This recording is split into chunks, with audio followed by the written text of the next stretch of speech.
One of the important organ in human body, lungs. फेफड़े दो होते हैं जिनका काम है रेस्पिरेशन, मीन्स कि हमारे शरीर को जो ऑक्सीजन चाहिए लंग्स के माध्यम से हमारे शरीर में आते हैं, और जो हमारे ब्लड में ऑक्सीजन का यूज होके मेटाबॉलिज्म के बाद जो एक वेस्ट गैस बनता है जिसको कार्बन डाइऑक्साइड बोलते हैं, वो इसी लंग्स के माध्यम से हमारे शरीर से बाहर जाता है। हम लोग यहाँ पे देख सकते हैं नेजल कैविटी, माउथ। नेजल और माउथ यानी कि दो जगह है जहां से हम लोग एयर को इनहेल करते हैं। ये दोनों एक जगह आ करके मिलता है जिसको हम लोग बोलते हैं फेरिंग्स। इसके बाद हम लोग आते हैं लेरिंग्स के पास, जो हमारा पार्ट है रेस्पिरेटरी सिस्टम का, जिससे हम लोग वॉइस बॉक्स भी बोलते हैं। इसके बाद आते हैं हम लोग ट्रेकिया, जिसको हम लोग श्वास नली बोलते हैं। यहाँ से एयर इन होता है।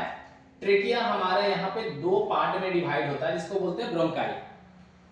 ट्रेकिया दो पार्ट में डिवाइड होता है, ब्रोंकाई, और जो ब्रोंकाई है वो फर्दर छोटे छोटे पार्ट्स में डिवाइड होते हैं जो एल्वियोली तक जाते हैं, जिनको ब्रोंक्यूलस बोलते हैं।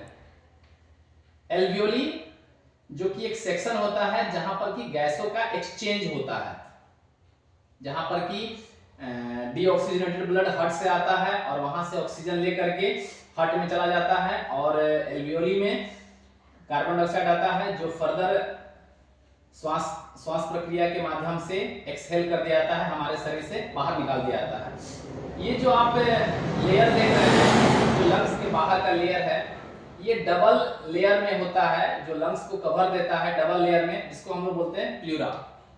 इन दोनों लेयर के बीच के स्पेस को प्लूरल स्पेस बोलते हैं, जिसमें कुछ फ्लूइड होता है, लिक्विड होता है, जो लंग्स को फ्रिक्शन से और चोट से बचाता है, जिसको बोलते हैं प्लूरल फ्लूइड।